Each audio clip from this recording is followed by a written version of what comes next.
If you're so aggressive, if you're so inconsiderate of people, you're going to reach a limit. If you've offended somebody and it's their insecurities that they've triggered and it causes you pain in the end because of that. Our minds are shrinking into our phones. We're getting smaller and smaller and smaller. Our thoughts are getting smaller, narrower, and more banal. People are more calculating than they think they are being. There's always an unconscious thing going on where I have to be a little bit different here. I have to mold what I have to say. I have to act a little differently. Defense mechanisms, you know, because social life can be very dangerous and you can offend people. So I've noticed, I've had Dutch friends before who are very direct and they've offended a lot of people because when they're outside of Dutch culture, like they're in New York or they're dealing with people who are not Dutch, they offend people with their directness and it causes them problems. That's just life. That's just how things are. If you've offended somebody and it's their insecurities that they've triggered and it causes you pain in the end because of that, then you can't sit there and just go, oh, why did they like that? You have to go, I have to be more careful next time. I have to not say things. Maybe I have to mold what I say a little bit.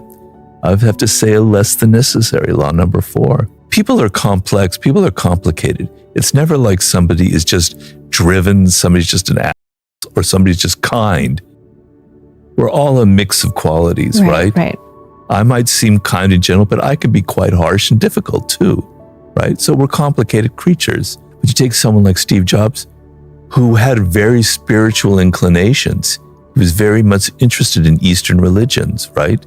He grew up in the drug culture in the Bay Area, right? He was doing drugs. He was interested in Zen. He practiced meditation, okay? But he was really hard on people. In his first iteration with Apple, his own company that he starts, he was bullying people. He was pushing them around and they hated him. And he was unsuccessful and he had to leave because he burnt himself out. In the late 80s, he had to leave. He was essentially forced out, but it was pretty much he agreed to do it. And then he went into his next iteration, which was that next computer in the 90s. And it was a very interesting computer, but he was still pushing people too hard. He was still not functioning well. Then he was given a second chance with Apple, brought back in the late 90s, right? And he did some reckoning and he went, this isn't working for me. I have to change my style. Now, when he was at Apple for the second go, he was still pushing people pretty hard, but he had learned a lesson that there were limits to what he could do, right? He had to give people some credit. I see. He had to see that they couldn't be pushed as hard as he pushed himself. I'm kind of generalizing here, but he had like a reckoning. He realized that there were limits to what he was doing and he became kinder. He was never a kind person, but he was less harsh, less mean, less pushing people around, right? He learned a lesson. Kobe Bryant was somebody who was, the Black Mamba. He was incredibly, he could be very difficult to be with. But then he mellowed out later in his career. He became a true team player. He learned lessons. Often, Elon Musk has not learned that lesson, and maybe he will. But you learn as you get older and you see the limits of your aggression that maybe you have something else, and we often become a little less narcissistic as we get older, although that's not necessarily true, but that can be a process. I know I was more narcissistic and self-absorbed in my 20s because I was more insecure. People are complicated. No one is wonderfully kind, 100% a saint, and nobody is purely evil and harsh. That's like the Hollywood version of our lives. The flip side of this is, I worked in Hollywood for good 10 years before I wrote books, like the worst part of my life. And I saw these people that everyone thought was so liberal and so wonderful and so loving and warm. I saw that behind closed doors, they were mean-spirited. They were yelling. They were pushing people around. They were flirting with their secretaries. They were having affairs. You don't know the personal lives behind all these people that seem so sweet and gentle. They come out in the end, or maybe you never see them. That's why I'm saying people are complicated. If you're so aggressive, if you're so inconsiderate of people, you're going to reach a limit, which is what happened to these two people I mentioned to you, and your power is going to be diminished. It only goes so far. If you're alienating people, if you're not good with them, That's why in Mastery, I have a chapter on just being good at the social game. Because there are a lot of people in this world who are very talented, very smart, who are great at computers or whatever it is, but they're horrible with people. And it's a limit, it's a wall that they can never get past. So mastery is also a social skill. For power and seduction and a little bit for war, she did research. She's a filmmaker. She has her own career. And as her career's been taking off, she doesn't really have time for research, but she edits all of my work. Nobody's perfect, and we're both could be difficult people to live with, but we've managed and we've learned a lot, and we've been together for long enough that it's become very, very, we know what triggers the other person. We're very considerate. You know, the love that we feel is just grown in through that process. It's not like as intense as it was when you first meet somebody. Yeah. Because it's in long-term relationships, the sentiment and the love that you feel kind of transforms into something deeper and more spiritual. But, you know, one thing that has kept us together for so long is we share similar values, and we laugh at the same things, and we like watching the same kind of movies, and our conversation. So, you know, if the relationship is purely physical, it's not going to last very long because you're going to get bored, and the conversations are going to get boring, and you're not going to have so much in common, right? So it's reached a point where, you know, it's gotten deeper. Yeah. Than it initially was. And the books, she was there when I wrote The Art of Seduction, right? And she knows for a fact that I used one of the strategies in The Art of Seduction on her. Appear to be an object of desire. Now, some women are very defensive about seduction. They just like, oh my God, how evil, how awful, all these awful men and everything. Anna's never been like that. She laughs about it. She understands it. She understood that I used one of these tactics on her. We laugh about it now. You know, she can even make fun of me for it. Yeah. Kind of thing. So that helps a lot. I could never be with somebody who moralized about my books and felt like that. So that's another positive thing. But there are always limits. There are always limits because creative people, she's a filmmaker, have insecurities. You know, I have insecurities, and you have to be aware of that. You know, I grew up having to be kind of careful when I was a child, and careful with what I said, careful about my behavior. And so I became very sensitive to people, always having to read them and see what's going on in their mind. I had to be very attuned to what other people were thinking to protect myself.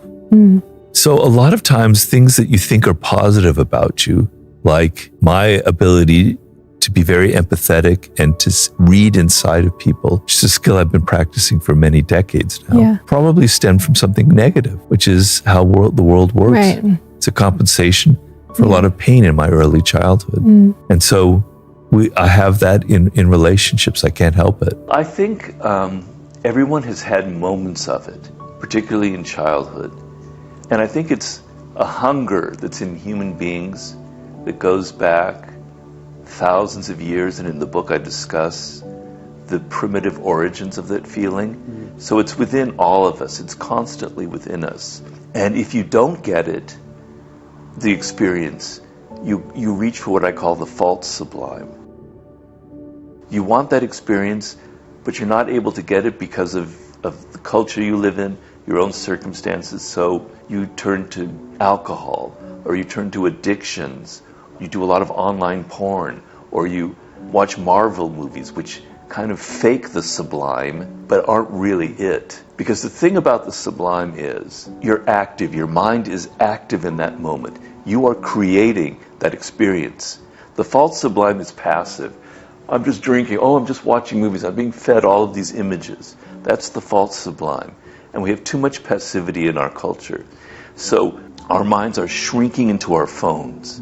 We're getting smaller and smaller and smaller. Our thoughts are getting smaller, narrower, and more banal. At the same time that science is exploding around us with all sorts of intimations of something much greater than ourselves. So it's this kind of paradox that as our minds are shrinking, our science and our knowledge is expanding. And so we live in a culture that makes the sublime experience harder to access at the same time that it's actually more available. We just have it harder to reach because our minds are shrinking to the size of our technology. It's not an intellectual concept people write about. It's a visceral, emotional experience that you have, right? But my first connection to it was totally intellectual. I read a book in the 90s about the sublime because I read a lot of theory and things that excite me like that. And I go, wow, what an interesting concept. It just caught my attention. And it changed how I looked at a lot of things. So I remember one of the ideas in this book, which is an idea in my new book, is a feeling of excess, of too much. There's too much, I can't handle it all. It overwhelms my sense, my ability to perceive, my ability to kind of understand and comprehend what's going on. That's a sublime experience, right? The excess of life, the excess of images. That captured I don't know, something about that seems so exciting to me. My whole life, I want ideas that I've never thought of before. So some people think going to Tibet is the greatest experience of their lives, traveling or something. For me, a new idea is like traveling to Tibet. Never thought of that before. It sets my mind whirling. And this idea that the feeling of too much is like the sublime. And I believe the writer, or maybe I'm just making it up, compared it, oddly enough, to an orgasm. And in French, orgasm, the expression in French for an orgasm is le petit mort, the little death. And when you have an orgasm, it's pleasurable, obviously, but it's almost too much. It's almost painful and pleasurable at the same time. That is what the sublime is. It's this pain, there's an element of pain, like, wow, the sky is infinite, I'm going to die, life is so short. But the sense that I could know about what's infinite is also deeply pleasurable. The neuroscience people have been studying what they call states of awe, and they do detect certain processes going on in the brain that are different. I've read about it, I can't really speak intelligently about that, but there is something going on in the brain. But the idea of altering consciousness is a little bit, to me, of a misnomer. Our consciousness is constantly altering. In our environment, in our day-to-day life, everything is constantly shifting. What we do when we fall asleep, we're entering an altered state of consciousness.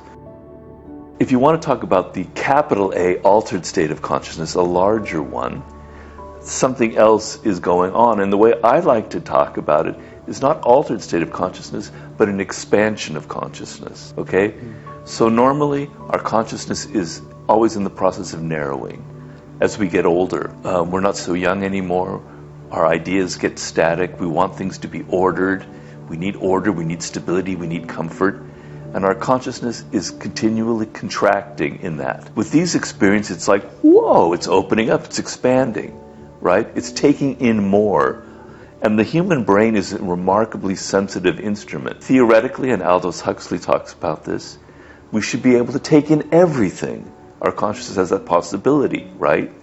So the expansion of consciousness is those doors of perception are opening up. And we're seeing and we're sensing more. It's not just our ideas, but our senses are opening as well. So I like to talk of the sublime more in the sense of an expansionness of consciousness as opposed to an alteration.